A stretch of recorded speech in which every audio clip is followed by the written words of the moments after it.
What is happening, guys, and welcome back to Tika Taka TV. Today I'm going to give you a Chelsea team prediction for next season. Brand new faces coming in, it's going to be a little bit of a fresh Chelsea side we see next year. So here's my prediction, let's get into it. So here we go then, guys. I'm going to go with this guy in goal. Cec's been a great servant to Chelsea over the last few years. Top goalkeeper, one of the best in the world for sure. But I think it needs a fresh look. I think he's got to play him, this fella, to risk not losing him in the future, and that's Thiago Courtois. He's been absolutely magnificent for Atletico Madrid over the last 3 seasons. He's had 3 great years there, and I'm sure this will be the season he steps up for Chelsea. He comes in and he takes that #1 shirt, and it'd be good to see him as well. A young boy, and as I say, it's not a risk you really want to take to lose him. So Courtois in goal for me. Into left back, I'm going to go with a brand new signing, Philippe Luis. I love this guy, I think he's a top fullback. He played at the bridge against us last year for Atletico. He's proved what he can do. Losing Ash, of course, is a massive loss. Just not even as a football player, but as somebody in and around the changing room. He's a top player, and to lose someone like that. But we've replaced him with a world-class athlete, somebody who can defend well, gets forward. So I'm looking forward to seeing him at the bridge next year. Into centre-half, Mr. Chelsea himself, leader, absolute, hero of Chelsea fans, and that's John Terry. Of course, he's not the most liked football player in the world, but I don't think anyone can take away his ability as a centre-half. He puts his life on the line week in, week out, and he's a massive choice of Jose Mourinho. So he's the captain for a reason. So I fully expect him, and alongside him I'm going to go with Gary Cahill, who in my opinion, this was the best partnership in the country last year for sure. I think if we'd seen them at the World Cup together, we may have seen a different outcome with England's side. Unfortunately, it wasn't to happen. I've said before, I think Cahill will go on to captain Chelsea after John Terry's gone.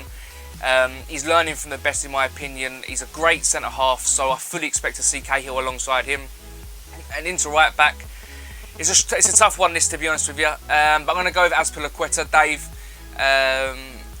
He had a great season at left back last year, kept Ash out the side, won Players Player of the Year, shows exactly what he's capable of, really. He's a great defender. It's hard because Branislav's there as well with Ivanovic, so to keep him out of the squad is very difficult as well. But I fully expect Azpilicueta to stay in the side for next season. I think that'll be Chelsea's back 4. Into the holding role, Nemanja Matic came back for big money last year, and he came back and he really did shore the defence up. He gave them a little bit more stability. Very good football player. I think going away to Benfica, coming back, he's got that more experience now. He looks a better football player for that.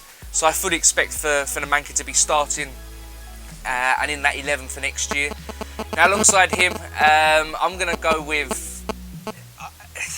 I've got a feeling this one's going to come off. I really do. I know Mourinho said the transfer window's shut for Chelsea. I don't believe it is by any stretch of the imagination. I think this will be his next signing, and that's Pogba. Great World Cup, great season last year.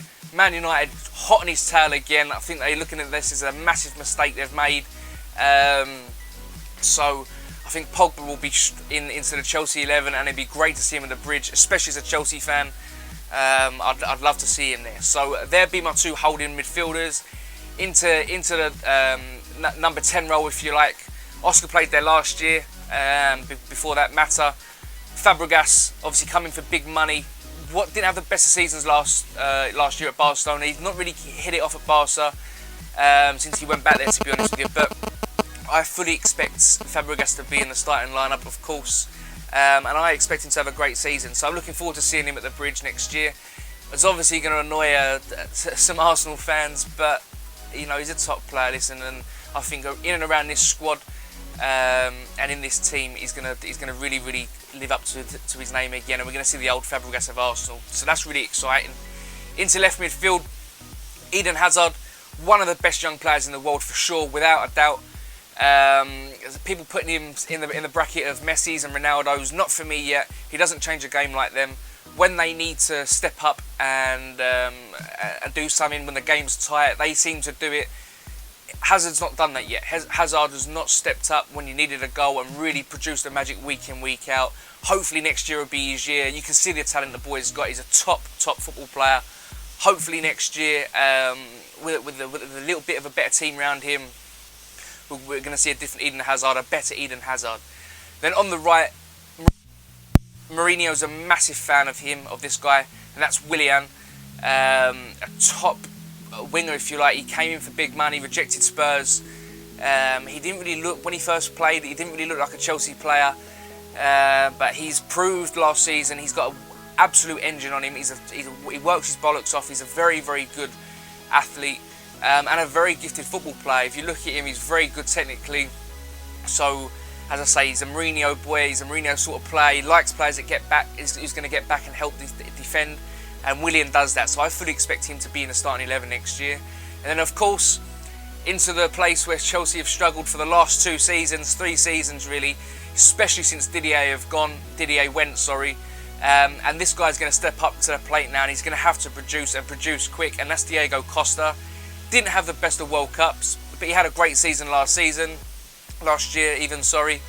And I think him coming in, again, he's another Mourinho sort of player.